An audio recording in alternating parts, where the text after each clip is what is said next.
Hello students, एक बार फिर से स्वागत है आपका अपने यूट्यूब चैनल एस्टेड ज्ञान पे। तो जैसा कि आप सबको पता ही है कि हमने यहाँ पर पिछली क्लास से आपके जो बीएससी फर्स्ट ईयर मैथ्स में आपकी एक बुक होती है 2D ज्योमेट्री यानी 2D ज्यामिति, उसमें मोस्ट इंपॉर्टेंट चैप्टर दीर्घवृत्त यानी इलिप्स हमने स्टार्ट किया था। उसके बेसिक कंसेप्ट पे यहाँ पर बात करती है। हमने बताया था कि वहाँ पर दीर्घवृत्त होता क्या है, उसकी डेफिनेशन परिभाषा पे यहाँ पर बात करती है।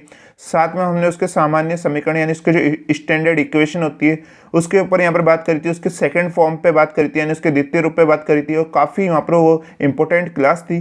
तो जिन स्टूडेंट्स ने इससे पहले की क्लास नहीं देखी तो प्लेलिस्ट का लिंक आपको डिस्क्रिप्शन में मिल जाएगा। हमने सेपरेट इलिप्स यानी दीर्घवृत्त की प्लेलिस्ट बना रखी है, वहाँ पर आप जाके देख सकते हैं। ओके, और उसके बाद हम यहाँ पर बात करें तो आज की जो आपकी क्लास है वो काफ़ी ज़्यादा इंपॉर्टेंट होने वाली है, क्योंकि जो पिछली क्लास में हमने आपको फॉर्मूले बताए थे, जैसे कि लेटेस्ट रेक्टम का हुआ, मेजर एक्सेस, माइनर एक्सेस, और जितने भी सारे आपके फॉर्मूले थे उनके थ्रू आज हम आपको यहाँ पर क्वेश्चन कराने वाले, जो कि आपकी बुक के यहाँ पर क्वेश्चंस होने वाले। तो जो स्टूडेंट्स इस चैनल पर नए से सब्सक्राइब जरूर कर लीजिएगा, क्योंकि यहाँ पर आपको हमेशा बीएससी मैथमेटिक्स से रिलेटेड स्टडी मटेरियल यहाँ पर आपको प्रोवाइड करवाया जाता है। तो जैसे कि यहाँ पर आप फर्स्ट क्वेश्चन देख सकते हैं, जो कि आपकी बुक का ही एग्जाम्पल है। निम्न दीर्घवृत्त 9x² + 5y² - 30y = 0 की नाभि लंब, उत्केंद्रता, नाभिया तथा अक्षों की लंबाई हमें यहाँ पर ज्ञात करनी है। इंग्लिश में बता देते हैं, find the latus rectum, eccentricity, foci and length of the axes of the following ellipse 9x² + 5y² - 30y = 0। काफी अच्छा क्वेश्चन ये होने वाला है, और ये कई बार एक दो बार यूनिवर्सिटी में पूछा भी गया है इस क्वेश्चन को।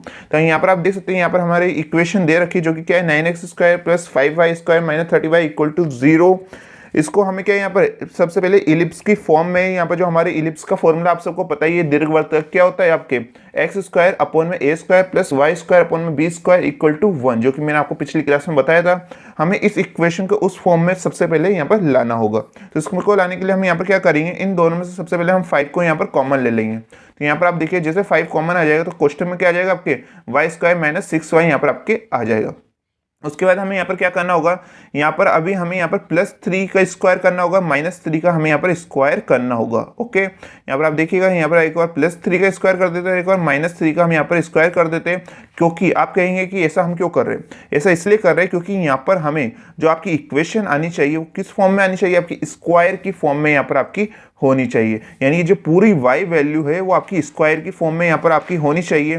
तो हम यहाँ पर क्या करते हैं, यहाँ पर हमें y² - 6y, तो इसका होल स्क्वायर बनाने के लिए हमें क्या करना होगा, हमें यहाँ पर +3 का स्क्वायर और -3 का स्क्वायर हमें यहाँ पर करना होगा। ऐसा क्यों करा, अभी आपको पता लग जाएगा। तो यहाँ पर आप देखिएगा, अब ये किसका फॉर्मूला बन चुका है आपके, तो यहाँ पर y² - 6y + 3², ये पूरा पोर्शन देखिए आप, ये आपका y - 3 का होल स्क्वायर यहाँ पर आपके बन चुका है। ठीक है, और यहाँ पर साथ में बाहर 5 दे रखा था, वो भी इसके साथ यहाँ पर मल्टीप्लाई हो चुका है। उसके बाद यहाँ पर आप देखिएगा, यहाँ पर आपकी -3² तो बचा रह गया।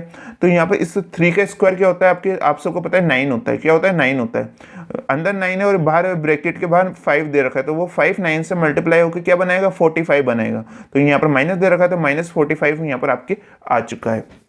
तो यहाँ पर हमने y - 3 का होल स्क्वायर बनाने के लिए अभी हमने यहाँ पर इसको प्लस और ये माइनस हमने यहाँ पर किया था। ठीक है, तो यहाँ पर हमारी ये इक्वेशन आ चुकी है। उसके बाद यहाँ पर आप देखिएगा कि जो -45 है वो इक्वल टू के उधर चल जाएगा, आपके कहाँ चल जाएगा, इक्वल टू के उधर चल जाएगा, जैसे कि यहाँ पर आप देख सकते हैं। उसके बाद में यहाँ पर आपके जो इक्वल टू के इधर 45 गया है वो आपके इन दोनों के डिवाइड में यानी इन दोनों के भाग में यहाँ पर आपके चल जाएगा। आप देखिएगा, इसके अपॉन में यहाँ पर 45 आ जाएगा, इसके अपॉन में 45 आ जाएगा, इक्वल टू के उधर क्या बच जाएगा, 1 बच जाएगा। ऐसा हमने क्यों किया, क्योंकि आप सब जानते हैं कि दीर्घवृत्त की जो समीकरण है वो क्या होती है, x² / a² + y² / b² = 1, equal to क्या आना चाहिए, 1 आना चाहिए। इसलिए हमने यहाँ पर इस 45 को इन दोनों के अपॉन में यहाँ पर भेज दिया है, और जो हमारे यहाँ पर अपॉन की वैल्यू होगी वो एक तरह से यहाँ पर हमारे ये a² और ये हमारा b² का काम यहाँ पर करेगी। तो इसके बाद क्या होगा, तो यहाँ पर आप देखिएगा कि यहाँ पर ऊपर जो 9 है वो आपकी इस 45 के अपॉन में यहाँ पर डिवाइड में यहाँ पर आपके चल जाएगा। वैसे यहाँ पर आपकी जो 5 है इस 45 के अपॉन में यहाँ पर डिवाइड में आपके आ जाता है, जैसे कि यहाँ पर आप देख सकते हैं। फिर 9 का 45 में डिवाइड देंगे तो क्या आ जाएगा, 5 आ जाएगा। 5 का 45 में डिवाइड देंगे तो 9 यहाँ पर हमारे आ जाएगा, जैसे कि यहाँ पर आप ये इक्वेशन देख सकते हैं। मैंने आपको शुरुआत में दीर्घवृत्त का समीकरण बताया था इलिप्स का, तो उसमें आपके अपॉन में क्या आता है, इधर तो x² के नीचे a² आता है, और इस y के साथ नीचे में क्या आता है आपके b² आता है। तो हमें इस 5 का क्या चाहिए, स्क्वायर की फॉर्म में यहाँ पर आपकी ये होना चाहिए। तो अगर ये 5 आपके यहाँ पर किस प्रकार से लिखे कि जो स्क्वायर की फॉर्म में आपके आ जाए, तो अगर इसे हम √5 का स्क्वायर लिखते हैं तो दोबारा आपका 5 ही तो बन जाता है, रूट से स्क्वायर कट जाएगा तो दोबारा 5 यहाँ पर आपके बन जाएगा। तो इसलिए हम इस 5 को क्या लिख सकते हैं, √5 का होल स्क्वायर हम यहाँ पर लिख सकते हैं। उसी प्रकार यहाँ पर आपके जो 9th है वो किसका रूट होता है, यहाँ पर आपको बताइए किसका स्क्वायर होता है, 3 का स्क्वायर होता है। ठीक है, अगर 3 का स्क्वायर कर देते तो दोबारा 9 यहाँ पर आपके बन जाता है, इसलिए हम इस 9 को क्या लिख सकते हैं, 3 का स्क्वायर हम यहाँ पर लिख सकते हैं, बिल्कुल लिख सकते हैं। अब यहाँ पर आपकी जो अपॉन में ये पूरा ए स्क्वायर की तरह यहाँ पर आपको दिखाई दे रहा है और ये बी स्क्वायर की तरह यहाँ पर आपको दिखाई यहाँ पर दे रहा होगा। फिर उसके बाद यहाँ पर आप देखेंगे तो यहाँ पर ऊपर आपके एक्स स्क्वायर आ रहा है और यहाँ पर y माइनस 3 का होल स्क्वायर आ रहा है, लेकिन जब मैंने दीर्घवृत्त की आपको समीकरण बताई थी तो वहाँ पर एक्स स्क्वायर तो आता था और यहाँ पर वाई स्क्वायर आता था, लेकिन यहाँ पर तो y माइनस 3 भी यहाँ पर साथ में दे रखा है। तो हम क्या करते हैं, हमारी इक्वेशन को थोड़ा आसान बना देते हैं। हम यहाँ पर जो हमारी स्मॉल एक्स है उसको कैपिटल एक्स मान लेते हैं और y माइनस 3 उसको कैपिटल y हम यहाँ पर मान लेते हैं। तो यहाँ पर आप लिख लीजिएगा कि माना लेट, ओके, जिससे यहाँ पर आपको याद रहे। तो हम यहाँ पर स्मॉल एक्स को एक्स मान लेते हैं और वाई माइनस 3 को कैपिटल वाई हम यहाँ पर मान लेते हैं। तो हमने इस एक्स की जगह यहाँ पर कैपिटल एक्स रख दिया और वाई माइनस 3 की जगह हमने कैपिटल वाई यहाँ पर हमने रख दिया। अब ये पूरी तरह से आपके दीर्घवृत्त की समीकरण यानी इलिप्स की इक्वेशन में यहाँ पर आपकी चेंज हो चुकी है, यहाँ पर आप देख सकते हैं। ओके, तो यहाँ पर आप देखेंगे कि यहाँ पर हमारी ये ए स्क्वायर है, तो यहाँ पर हमारी ए की वैल्यू क्या होगी, √5 होगी। उसी अनुसार यहाँ पर आपकी ये बी स्क्वायर, तो बी की वैल्यू क्या होगी, यहाँ पर हमारी 3 होगी। अब आपको यहाँ पर देखना होगा कि यहाँ पर हमारी b की वैल्यू बढ़ी है या a की वैल्यू बढ़ी है, क्योंकि इसका कारण आप सबको पता है, जिन स्टूडेंट्स ने इससे पहले की क्लासेस देख रखी होगी कि पहला जब हमने आपको यहाँ पर फॉर्मूला बताया था वो किसके अनुसार था कि अगर आपकी a की वैल्यू b से ज्यादा हो तो उसका अलग डायग्राम बनता है, उसके फॉर्मूले भी यहाँ पर सारे चेंज हो जाते हैं। और जब b की वैल्यू a की वैल्यू से ज्यादा होती है तब उन सबके फॉर्मूले यहाँ पर चेंज हो जाते हैं। तो आप यहाँ पर देखिए कि इन दोनों में यहाँ पर आपकी क्या अंतर है। तो यहाँ पर आप देखेंगे तो यहाँ पर आपकी जो b की वैल्यू वो यहाँ पर क्या दे रखी है, 3 यहाँ पर आपको दे रखी है और a की वैल्यू क्या है, √5। अगर आप इस √5 की वैल्यू निकालेंगे तो वो लगभग आपके 3 से कम ही आएगी, आपकी ज़्यादा नहीं आएगी। ओके, लगभग 1 या 2 के आसपास यहाँ पर आपकी जो √5 की वैल्यू आती है आपकी। ठीक है, तो यहाँ पर आप देखेंगे कि b की वैल्यू हमारी a की वैल्यू से क्या है, यहाँ पर हमारी ज़्यादा है यहाँ पर। ओके, तो हमारे यहाँ पर जितने भी फॉर्मूले हैं वो उसी अनुसार हमारे यहाँ पर लगेंगे। अगर b की वैल्यू a की वैल्यू से ज़्यादा होती है तो यहाँ पर हमारी दीर्घ अक्ष यानी मेजर एक्सिस क्या होती है, 2b होती है। अगर a की वैल्यू b से ज़्यादा होती तो दीर्घ अक्ष हमारी 2a यहाँ पर होती। ठीक है, जो कि मैंने आपको सारी पिछली क्लास में यहाँ पर सारे कंसेप्ट क्लियर कर दिए थे। ओके, तो दीर्घ अक्ष का फॉर्मूला क्या होता है, अगर b की वैल्यू a से ज़्यादा हो तो 2b होता है। तो यहाँ पर आपको b की वैल्यू रखना है, b की वैल्यू क्या है 3, तो 2 × 3 कितना हो जाएगा, 6 हो जाएगा। तो यहाँ पर हमारी दीर्घ अक्ष यानी मेजर एक्सेस निकल के आ चुकी है। उसके बाद हम यहाँ पर बात करें लघु अक्ष की यानी माइनर एक्सेस की, तो उसका फॉर्मूला क्या होता है, 2a यहाँ पर होता है। a की वैल्यू क्या है, √5, तो ये क्या हो जाता है आपका 2√5 यहाँ पर हमारे लघु अक्ष यानी माइनर एक्सेस में यहाँ पर निकल के आ चुकी है। क्योंकि क्वेश्चन में हमें क्या क्या बोल रहा था, हमें क्या क्या निकालना है, ये तो नाभिलंब की लंबाई निकालनी है, एक उत्केंद्रता तथा नाभिय तथा अक्षों की लंबाई यहाँ पर हमें निकालनी है। तो हमने यहाँ पर पहले ही यहाँ पर अक्षों की लंबाई यहाँ पर हमने दोनों निकाल ली है। तो जैसे कि यहाँ पर आप देख सकते हैं कि यहाँ पर हमारे नाभिलंब यानी लेटस रेक्टम का फॉर्मूला क्या होता है, जब हमारी b की वैल्यू a की वैल्यू से ज्यादा हो तो उस कंडीशन में हमारे यहाँ पर नाभिलंब का फॉर्मूला क्या होता है, 2a² होता है। ठीक है, उसके बाद में यहाँ पर a की वैल्यू रख दीजिए। a की वैल्यू क्या थी हमारी √5, उसका क्या करना है, स्क्वायर करना है। अपॉन में b की वैल्यू क्या थी, 3 थी, तो √5 का स्क्वायर करेंगे तो 5 आ जाएगा, यानी 2 × 5/3। इसे सॉल्व कीजिए, 10/3 यहाँ पर हमारी नाभिलंब यानी लेटस रेक्टम निकल के आ जाती है। उसके बाद हमें इसकी उत्केंद्रता यहाँ पर निकालनी होगी। उत्केंद्रता मतलब क्या होता है, यहाँ पर जल्दी से बताइए। उत्केंद्रता मतलब होता है इंग्लिश में एसेंट्रिसिटी। ओके, यहाँ पर ये आपके उत्केंद्रता यहाँ पर होता है। तो इसका फॉर्मूला क्या होता है, आपके a² = b² कोष्ठ में 1 - e²। ये उस कंडीशन में जब आपकी यहाँ पर b की वैल्यू a की वैल्यू से ज्यादा होती है। अगर a की वैल्यू b की वैल्यू से ज्यादा होती है तो यहाँ पर उत्केंद्रता का फॉर्मूला क्या होता है, b² = a² कोष्ठ में 1 - e²। इसलिए आपको इन कंडीशन का यहाँ पर बिल्कुल ध्यान रखना है, क्योंकि आपके पूरे आंसर यहाँ पर चेंज हो सकते हैं। ओके, तो यहाँ पर हमारी a² की वैल्यू क्या थी, 5 थी, b² की वैल्यू क्या थी, 9 थी। ओके, यहाँ पर हमने डायरेक्ट ही इसका स्क्वायर करके यहाँ पर वैल्यू रख दिए और b² की वैल्यू 9 थी। फिर ब्रैकेट में 1 - e² यहाँ पर आपको दे रखा है। हम क्या करेंगे, यहाँ पर जो आपके 9 है 5 के डिवाइड में चल जाएगा, 5/9 हो जाएगा, 1 - e² = 5/9। फिर उसके हमें यहाँ पर e² की वैल्यू चाहिए। तो यहाँ पर हमारी जो ई स्क्वायर को है उधर भेज देंगे जिससे वो प्लस में चेंज हो जाएगा, 5/9 को इधर ले आएंगे हमारे, तो ये पर क्या हो जाएगा 1 - 5/9 हो जाएगा। जब आप इसको सॉल्व करेंगे तो ई स्क्वायर की वैल्यू हमारी कितनी निकल के आएगी यहाँ पर 4/9 आ जाएगी। आप इसका एलसीएम ले लीजिएगा, उसको सॉल्व कर लीजिएगा तो 4/9 यहाँ पर निकल के आ जाती है। फिर यहाँ पर जो स्क्वायर है यहाँ पर आपके आ जाएगा तो रूट में यहाँ पर आपके चेंज हो जाएगा। तो √4 किसका होता है, यहाँ पर 2 का होता है। √9 किसका होता है, यहाँ पर 3 का यहाँ पर आपके होता है। तो यहाँ पर हमारी उत्केंद्रता यानी एसेंट्रिसिटी भी हमारी यहाँ पर निकल के आ चुकी है। क्या आ चुकी है यहाँ पर आपके 2/3 यहाँ पर हमारी आ चुकी है। फिर उसके बाद यहाँ पर आप देखेंगे कि यहाँ पर जो हमारा स्थिर बिंदु रहता था इलिप्स में, उसको हम नाभि यहाँ पर कहते थे, उसको इंग्लिश में क्या कहते हैं, फोकस कहते हैं। तो उसका फॉर्मूला क्या होता है, जब बी की कंडीशन बी की जो वैल्यू है वो ए की वैल्यू से क्या हो ज्यादा हो, तो उस कंडीशन में आपका ये फॉर्मूला रहता है 0, ± BE। लेकिन जो आपकी नाभि यानी जो फोकस होता है वो हमेशा आपकी स्मॉल x और स्मॉल y की कंडीशन में यहाँ पर आपके निकलता है। तो यहाँ पर आप देखेंगे सबसे पहले हम इसे कैपिटल X और कैपिटल Y जो हमने शुरुआत में वहाँ पर माना था उसे हमें यहाँ पर रखना होगा। फिर यहाँ पर हमने यहाँ पर b की वैल्यू क्या रखी थी, जल्दी से बताइए, b की वैल्यू क्या निकाली थी, 3 निकाली थी, और e की वैल्यू तो अभी हमारे यहाँ पर आई 2/3। इसे हम यहाँ पर रख देते हैं। यहाँ पर क्या होगा, आपकी 3 की वैल्यू से 3 वैल्यू यहाँ पर कट जाएगी और यहाँ पर आपकी क्या आएगा 0, ±2 यहाँ पर आपके आ जाएगा। अब यहाँ पर आप देखिए कि हमने यहाँ पर कैपिटल X किसको माना था, स्मॉल x को माना था, और कैपिटल Y हमने किसको माना था, y - 3 को माना था। जहाँ पर आप देख सकते हैं अभी थोड़ी देर पहले हमने यहाँ पर x को कैपिटल X मान लिया था और y - 3 को y मान लिया था, ठीक है। तो उस कंडीशन को हम यहाँ पर दोबारा रख रहे हैं उनकी वैल्यू को, और यहाँ पर इक्वल टू में आपकी क्या आ चुका है 0, ±2 यहाँ पर हमारे आ चुका है। लेकिन जो हमारी यहाँ पे नाभि यानी जो फोकस निकलेगी वो तो x, y की कंडीशन में निकलेगी। यहाँ पर तो हमें y - 3 दे रखा है तो इसे हमें हटाना होगा। तो इसको हटाने के लिए हम यहाँ पे इसे सॉल्व कर लेते हैं। यहाँ पर जो माइनस, यहाँ पर आप देखिएगा कि x की वैल्यू किसके इक्वल है, 0 की वैल्यू के इक्वल है, और y - 3 यहाँ पर आपके किसके इक्वल आएगा, यहाँ पर आपके +-2 के यहाँ पर आपके इक्वल आएगा। तो ये जो आपके -3 है यहाँ पर आपके वो इधर चल जाएगा इक्वल टू के उधर, तो यहाँ पर आपके प्लस में यहाँ पर आपकी चेंज हो जाएगा। एक और मैं आपको यहाँ पर करके बता देता हूँ कि यहाँ पर आपकी x की वैल्यू तो 0 के इक्वल है, इसमें तो बताने की जरूरत नहीं है, और y- जो आपके 3 होगा वो किसके होगा, यहाँ पर +-2 के यहाँ पर हमारे इक्वल हो जाएगा। तो यहाँ पर हम क्या करेंगे, यहाँ पर हमारी जो -3 दे रखा है वो उधर चल जाएगा। तो y = 3 + -2 यहाँ पर आप देख सकते हैं, ठीक है। तो वही करा हमने, यहाँ पर हमारे यहाँ पर y आ चुका है और इधर क्या आ जाएगा आपका 3 + -2 यहाँ पर हमारे ये आ जाता है। अब यहाँ पर 3 + -2 मतलब एक बार तो हमें प्लस लेना होगा और एक बार माइनस लेना होगा।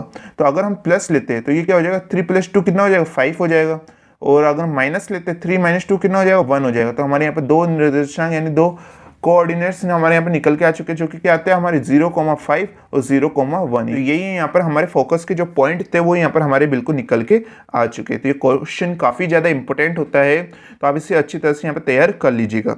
उसके बाद हम बात करते हैं हमारे नेक्स्ट क्वेश्चन की, तो आप इसे भी बिल्कुल यहाँ पर ध्यान से समझिएगा।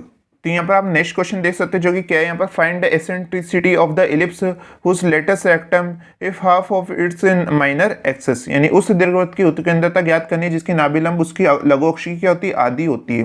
तो दीर्घवृत्त का आप सबको फॉर्मूला पता ही, जो कि क्या होता है x² + a² + y² = 1। यहाँ पर हमारे नाभिलंब यानी लेटेस्ट रेक्टम का फॉर्मूला क्या होता है, हमें वो वाला यहाँ पर फॉर्मूला रखना होगा जब हमारी a की कंडीशन b से क्या हो, यहाँ पर हमारी ज्यादा हो। अगर कुछ नहीं दिया होता तो अभी उस समय हमें यहाँ पर क्या रखना होता है कि a की वैल्यू हमारे यहाँ पर b से ज्यादा हो, क्योंकि वही हमारी स्टैंडर्ड इक्वेशन यहाँ पर होती है। तो उसके कंडीशन के अनुसार यहाँ पर हमारे नाभिलंब यानी लेटेस्ट रेक्टम का फॉर्मूला क्या होता है 2b² a यहाँ पर हमारे होता है।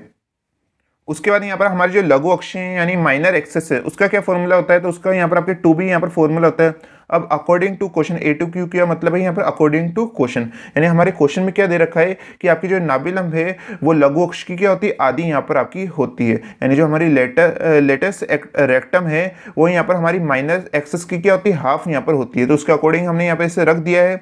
ओके, तो नाभिलंब यानी लेटेस्ट रेक्टम का फॉर्मूला अभी मैंने आपको बताया 2b² और यहाँ पर हाफ, और यहाँ पर लघु अक्ष यानी माइनर एक्सेस का यहाँ पर 2b यहाँ पर आपके होता है, जैसे यहाँ पर आप देख सकते हैं। उसके बाद यहाँ पर 2 से 2 वैल्यू यहाँ पर आपकी कट हो जाएगी, जैसे कि आप देख सकते हैं। उसके बाद यहाँ पर क्या होगा, तो यहाँ पर आपकी b वैल्यू है इस b² से यहाँ पर आपकी कट हो जाएगी। तो यहाँ पर क्या बच जाएगा आपके 2b/a = 1 यहाँ पर आपके बच जाएगा, और अपॉन में जो a वैल्यू है वो यहाँ पर आपकी क्रॉस मल्टीप्लाई यानी वज गुणा होगी, यहाँ पर आपके आ जाएगी। तो 2b = a यहाँ पर हमारा आ जाता है, जैसे कि यहाँ पर आप देख सकते हैं। उसके बारे में हमें इसकी क्या निकालनी है, उत्केंद्रता। तो उत्केंद्रता के लिए अभी हमें इसका स्क्वायर करना होगा, तो हम दोनों तरफ क्या कर देते हैं, इनका स्क्वायर कर देते हैं। तो 2b का स्क्वायर हो जाएगा 4b², a का स्क्वायर हो जाएगा a का स्क्वायर हो जाएगा यहाँ पर, ठीक है। यहाँ पर हमारे आ चुका है। उसके बाद में यहाँ पर हम बी स्क्वायर की जगह क्या लिख सकते हैं, तो बी स्क्वायर की जगह हम equal to a square question में 1 माइनस ई स्क्वायर लिख सकते हैं, जो कि केंद्रता का यहाँ पर हमारे फॉर्मूला रहता है। तो हमने यहाँ पर बी स्क्वायर की जगह क्या लिख दिया है, यहाँ पर ये फॉर्मूला हमने यहाँ पर रख दिया, जो कि मैंने आपको पिछली क्लास में बताया था। तो इसकी जगह हम यहाँ पर ये रख देते इक्वल टू ए स्क्वायर आ जाता है।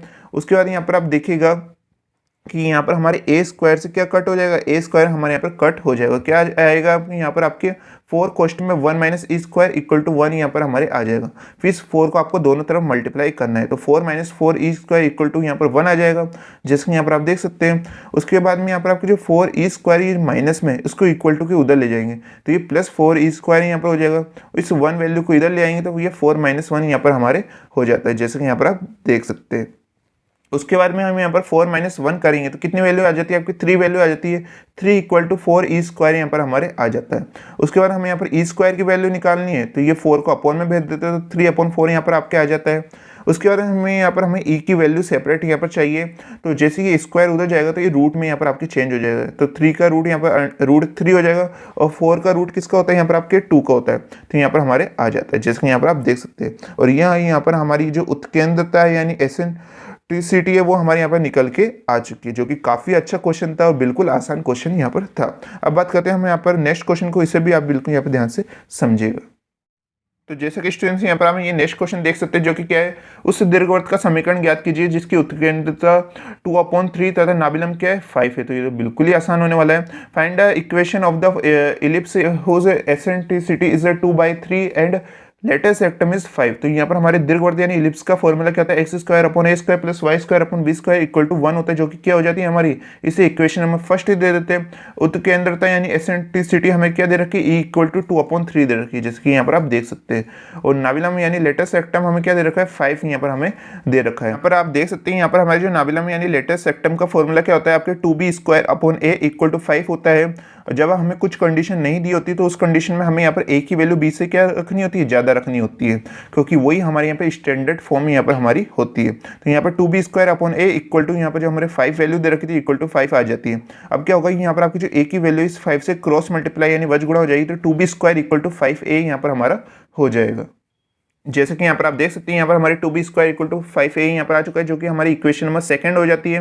उसके बाद मैंने अभी आपको बताया था कि b² इक्वल टू की जगह हम क्या लिख सकते हैं, a² क्वेश्चन में 1 माइनस ई स्क्वायर हम यहाँ पर लिख सकते हैं, बिल्कुल लिख सकते हैं। तो इसकी जगह पे हमने यहाँ पर ये फॉर्मूला यहाँ पर रख दिया है। उसके बाद में आपको सभी यहाँ पर जो वैल्यू है वो यहाँ पर रखनी होगी। उससे पहले आप देखिएगा, यहाँ पर हमारे जो स्क्वायर a² इस a से यहाँ पर कट हो जाएगा, और यहाँ पर हमारे a यहाँ पर हमारे बच जाता है, तो क्या आता है 2a ब्रैकेट में 1 माइनस, तो e की वैल्यू अभी हमने बताई थी आपको क्या थी, आपकी 2/3 थी, क्या थी 2/3, इसको हमें स्क्वायर कर देना है, तो स्क्वायर क्या आ जाएगा आपका 4/9 आ जाएगा, जैसे कि यहाँ पर आप देख सकते हैं। उसके बाद में अगर आप इस 1 माइनस 4/9 को सॉल्व करेंगे तो आपके 5/9 यहाँ पर आ जाएगा। सिंपली आपको इसका एलसीएम लेके माइनस कर देना है, तो यहाँ पर आपके 5/9 आ जाएगा, जैसे कि यहाँ पर आप देख सकते हैं। उसके बाद में क्या होगा, यहाँ पर इक्वल टू के दोनों इधर भी सेम वैल्यू है, तो यहाँ पर भी 5 है और यहाँ पर भी 5 है, तो ये एक दूसरे से यहाँ पर कट हो जाते हैं, और यहाँ पर क्या आ जाता है आपके a की वैल्यू 9/2 यहाँ पर हमारी आ जाती है, और ये क्या होती है हमारी इक्वेशन नंबर 3 यहाँ पर आपकी हो जाती है। अब आपकी जो इक्वेशन नंबर सेकंड और थर्ड को एक साथ यहाँ पर रखिएगा। यहाँ पर हमारी इक्वेशन नंबर 3 में क्या वैल्यू आई, a की 9/2 आई, तो हमें इसे इक्वेशन नंबर सेकंड में यहाँ पर रख देंगे। इस a की वैल्यू हम क्या रख देंगे, 9/2 हम यहाँ पर रख देते हैं। जैसे कि यहाँ पर आप देख सकते हैं कि समीकरण नंबर सेकंड एंड थर्ड से यानी from equation second and third, तो 2b² जो हमारी इक्वेशन नंबर सेकंड में था, तो 2b² इक्वल टू 5a यहाँ पर होता है। a की वैल्यू इक्वेशन नंबर थर्ड में क्या थी, 9/2, तो उसे हमने यहाँ पर रख दिया।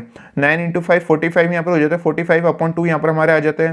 फिर यहाँ पर 2b², तो हमें b² की वैल्यू चाहिए, तो हम यहाँ पर इस 2 को क्या भेज देते हैं, यहाँ पर इस 2 के साथ भेज देते हैं मल्टीप्लाई में, तो यहाँ ये 4 हो जाता है। तो b² की वैल्यू क्या आ जाती है आपकी 45/4 यहाँ पर आ जाती है, जो कि हमारी इक्वेशन नंबर क्या हो जाती है आपकी फोर्थ यहाँ पर आपकी हो जाती है। अब आपकी जो इक्वेशन नंबर फर्स्ट थर्ड और फोर्थ से यहाँ पर आप देखिएगा, इक्वेशन नंबर फर्स्ट कौन सी थी, जिसमें हमारी जो इलिप्स की इक्वेशन थी यानी दीर्घवृत्त की थी, वही आपकी इक्वेशन नंबर फर्स्ट थी। इक्वेशन नंबर फोर्थ कौन सी है, जिसमें हमारी b² की वैल्यू आई है, और इक्वेशन नंबर थर्ड कौन सी थी, जिसमें हमारी a की वैल्यू आई थी। तो उन सबको हम इक्वेशन नंबर फर्स्ट में यहाँ पर रख देंगे, जिससे हमारे यहाँ पर दीर्घवृत्त यानी इलिप्स की जो हमारी इक्वेशन है वो यहाँ पर हमारी आ जाती है। तो जैसे कि यहाँ पर आप देख सकते हैं समीकरण number first, third and fourth, यानी from equation first, third and fourth दीर्घवृत्त यानी इलिप्स की इक्वेशन क्या है हमारे यहाँ पर एक्स स्क्वायर अपॉन में ए स्क्वायर आता है। तो ए स्क्वायर की वैल्यू क्या है, तो अभी मैंने इक्वेशन नंबर थर्ड में आप देखिएगा कि ए की वैल्यू हमने यहाँ पर 9/2 निकाली थी, उसका हमें क्या कर देना है, स्क्वायर यहाँ पर कर देना है। फिर प्लस वाई स्क्वायर अपॉन में क्या आता है, बी स्क्वायर आता है। तो यहाँ तो आपको पूरी बी स्क्वायर की वैल्यू अभी हमने निकाली 45/4, तो इसको हमें यहाँ पर रख देना है। इसका ध्यान रखिएगा कि यहाँ पर इसका स्क्वायर नहीं करना है, क्योंकि यहाँ पर आपको डायरेक्ट हमने बी स्क्वायर की वैल्यू यहाँ पर निकाल ली है। वहाँ पर हमारी ए की वैल्यू थी इसलिए हमने उसका स्क्वायर करा था। ओके, तो यहाँ पर हमारी दोनों वैल्यू आ चुकी है। फिर 9 का स्क्वायर करेंगे तो 81 आ जाएगा, 2 का स्क्वायर करेंगे तो 4 यहाँ पर आ जाएगा, जो कि यहाँ पर हमारे आ चुका है। फिर यहाँ पर 81 के भी अपॉन में 4 है, तो ये 4 कहाँ चल जाएगा, ऊपर चल जाएगा। यहाँ पर भी 4 ऊपर चल जाएगा, तो 4 square upon 81 plus 4y square upon 45 equal to 1, जो कि यहाँ पर हमारी दीर्घवृत्त यानी इलिप्स की इक्वेशन यहाँ पर हमारे आ चुकी है। तो यहाँ पर आपने देखा ये क्वेश्चन भी काफ़ी अच्छा क्वेश्चन था। तो आज आई होप आज की जो क्लास है आपको काफ़ी पसंद आई होगी। आज की क्लास कैसी लगी प्लीज़ कमेंट करके जरूर बताइएगा। और जो हमारी नेक्स्ट क्लास होगी उसमें हम यहाँ पर आपकी जो एक्सरसाइज के क्वेश्चन है उसे हम यहाँ पर स्टार्ट करेंगे। तो नेक्स्ट क्लास में आप बने रहिएगा, उसका लिंक आपको डिस्क्रिप्शन में यहाँ पर मिल जाएगा। तो मिलते हैं नेक्स्ट वीडियो में।